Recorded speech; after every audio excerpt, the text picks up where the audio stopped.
Kabir, l'océan.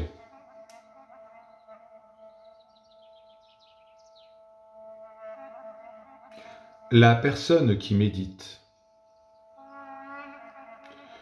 est comme un explorateur qui sonderait l'océan afin d'y trouver des joyaux. Écoute. Le yoga de l'action et le yoga de la connaissance sont comme les deux rives de cet océan. La dévotion est l'eau et la profondeur de cet océan est définie par la profondeur de l'amour pour le Seigneur.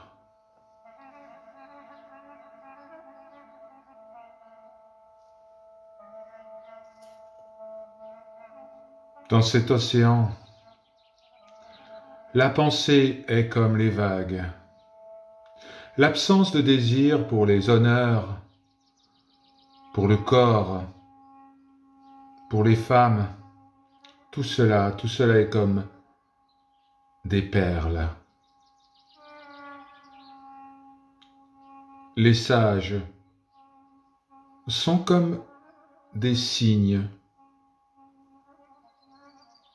sur cet océan.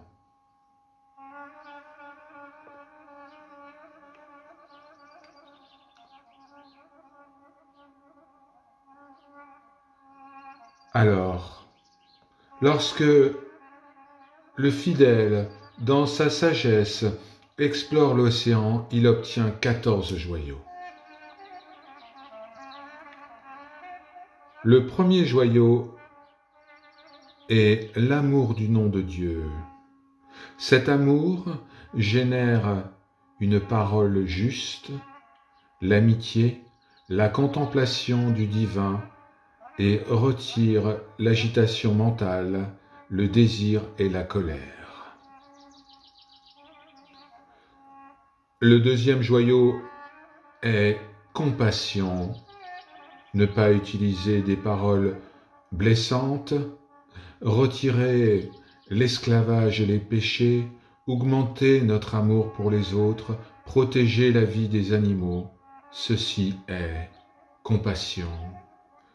C'est un joyau hors de prix. Le troisième joyau est un caractère aimable.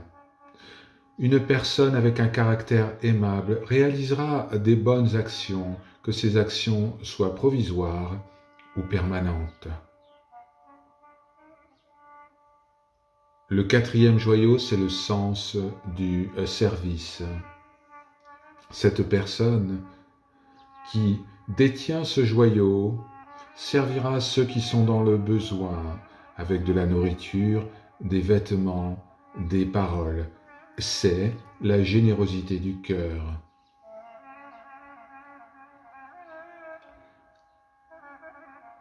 Le cinquième joyau est la béatitude. Cette béatitude qui, comme le vin, nous enivre.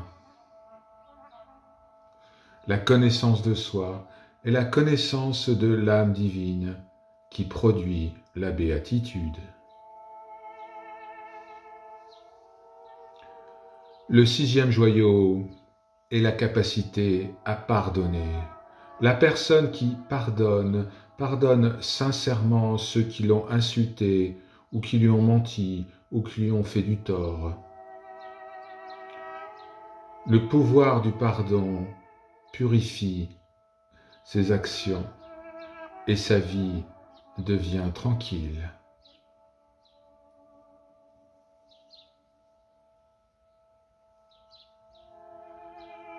Le septième joyau, c'est le contentement. Une personne qui détient ce joyau est contente avec ce qu'elle a.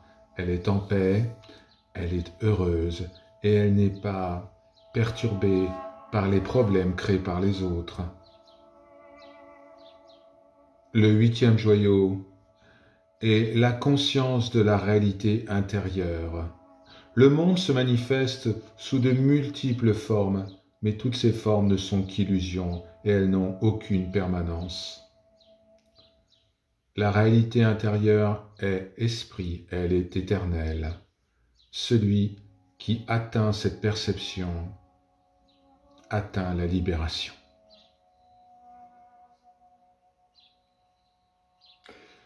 Le 9e joyau est la connaissance multiple. Cette connaissance multiple aide à l'unification de l'âme avec Dieu.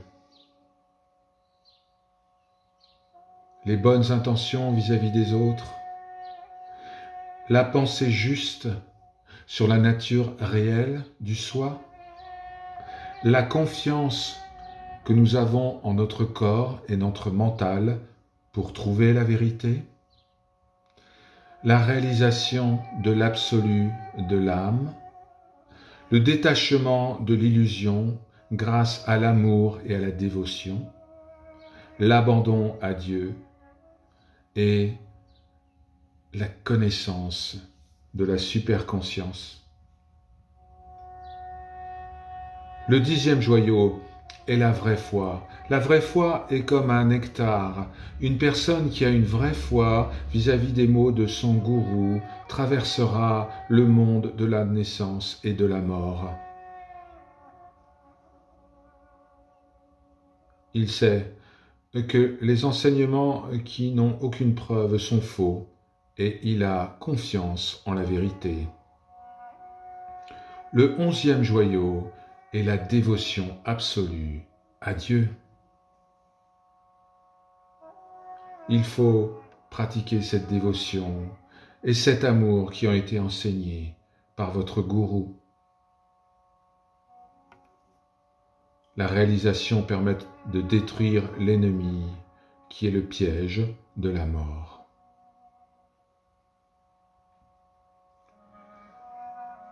Le 12e joyau est la parole juste.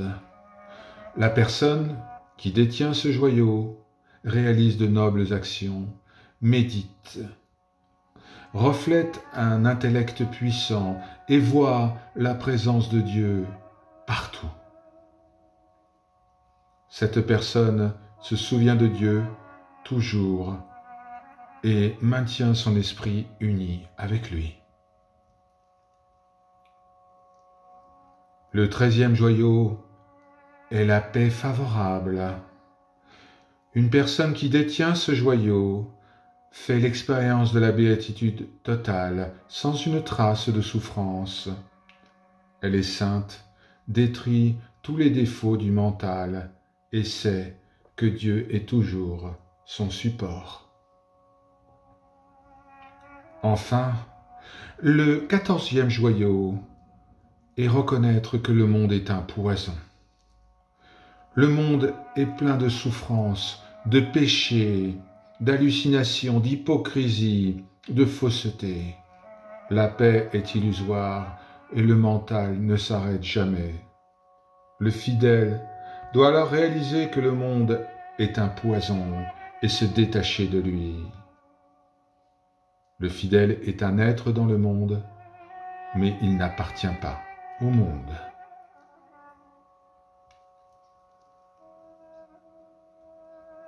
Ces 14 joyaux de l'océan accordent la libération à celui qui médite et les obtient. Ils lui révèlent la lumière pure de Dieu et lui permettent de faire l'expérience de la béatitude.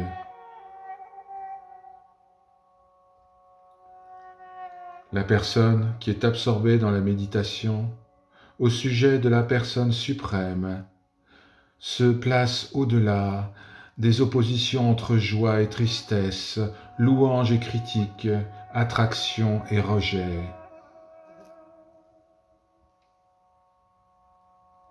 Elle bénéficie du bonheur permanent en devenant libre, libre durant cette existence présente. Une telle âme si grande est maintenant libre des 3 formes de souffrance et peut vivre pour libérer les autres de l'esclavage dans lequel ils se trouvent.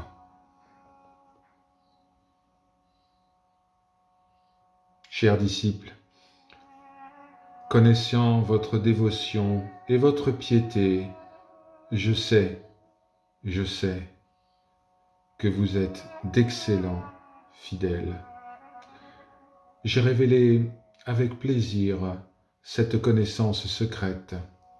Maintenant, gardez-la dans votre cœur et que la paix et la béatitude soient toujours avec vous. Om Shanti.